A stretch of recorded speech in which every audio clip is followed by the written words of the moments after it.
So a couple of days ago, some random channel called Video Game Dunkey posted a video where they described Overwatch 2 as Overwatch 1.1. This Dunkey then goes on about how the game doesn't have enough differences to warrant a full sequel. And I mean, he's kind of right. But calling the game Overwatch 1.1 feels like a slap in the mouth to all those people playtesting and giving feedback during the alpha, and the team of unproblematic, hard-working individuals that grafted painstakingly on this new PvP for the past couple of years. So I'm going to talk about 3 aspects of Overwatch 2 that I personally think are just way better than the first game. Well, actually 4, because ultimately I think that the reason Overwatch 2 exists is to refresh the game with new gun sounds, some new graphical improvements, and most of all, I think it exists for monetary gain. Everybody loves money, right? No, in all seriousness, I do believe that in the wake of what's happened at Activision Blizzard in the past couple of years, they needed to almost leave the past behind and start anew. And even if the game is very similar, I think that the sequel acts as a new chapter in the book for the game. Anyways, first of all, the new 5v5 meta is miles better than 6v6, eliminating double wall meta from Overwatch 1 and bringing more individual fights into the game allows for more individual skill expression and less reliance on your team.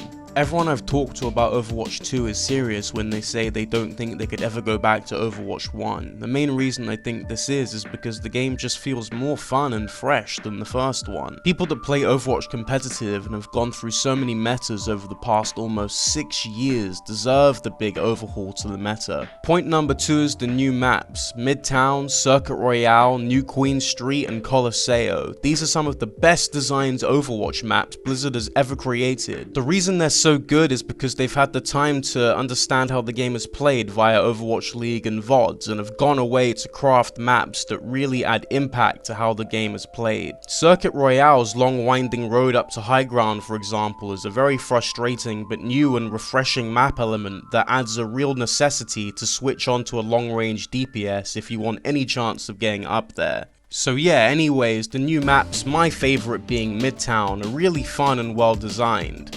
My third and final point is that even though Dunkey and most have expressed their frustrations on role queue, that I think that contrary to wider opinions, matchmaking is in the best state it has been for a long time. DPS and tank roles are now the same amount of time to get into games more or less, and I think even though they are a bit long, evening out queue times for every role should be the ultimate goal. Alright, okay, one last thing, I want to talk about this really shitty ping system. The concept of what we have so far is great, but Blizzard, if you just take a second to look at Apex Legends and Valorant's ping systems, then you'll see what you have right now is not good enough. There needs to be more voice lines attached to specific pings and more verbal information options. When you have the blueprint for the perfect ping system, it's frustrating to see that it still isn't done properly.